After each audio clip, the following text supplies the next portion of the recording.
కార్యాచరణలో ఎప్పుడు కూడా ఎన్కౌంటర్ నిజ నిర్ధారణకు ఈ ప్రాంతంలో ఎక్కడ అడ్డుకున్నది లేదు. ఎంత కష్టమైన ఎంత దూరమైన మాధవ్ ఎన్కౌంటర్ అయితే ఆ పలుట్ల దగ్గర మామూలు గుట్టల్లో ఉన్నా కానీ నిర్వహించిన వాళ్ళం.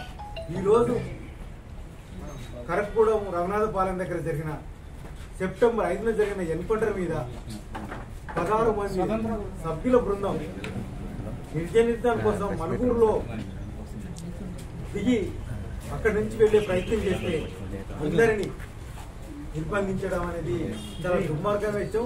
ఇది చట్ట వ్యతిరేక విషయం. ఇది రేవంత్ రెడ్డి కాంగ్రెస్ ప్రభుత్వానికి చేయకూడని పనిగా మేము తీవ్రంగా ఖండిస్తూ, ప్రధానంగా మనం 1200 మంది తెలంగాణ ఉద్యమకారుల త్యాగంతో సాధించిన తెలంగాణలో 2015 శృతి సాగర్ ఎన్కౌంటర్తో యావత్ తెలంగాణ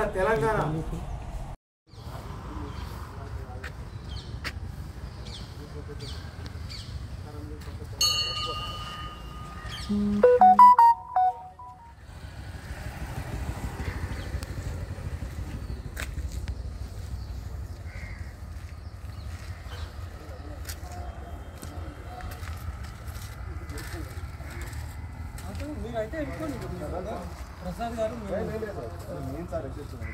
అదే మరి మీరు రండి సార్, ప్లీజ్ రండి. మీరు వస్తారు రండి సార్, మీతో నేను కూడా బస్ ఎక్కి వస్తాను మీతో.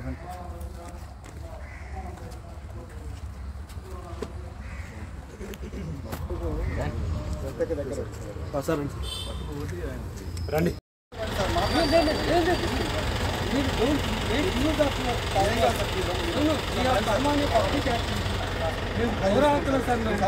మీరు మమ్మల్ని ఆటంకపరచుడు ఏంది నాకు అర్థం కాదు.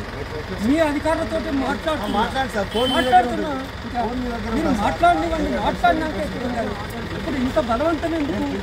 అరే మీరు why are arresting, you tell us no. Now why you are arresting us? You tell the reason. No, please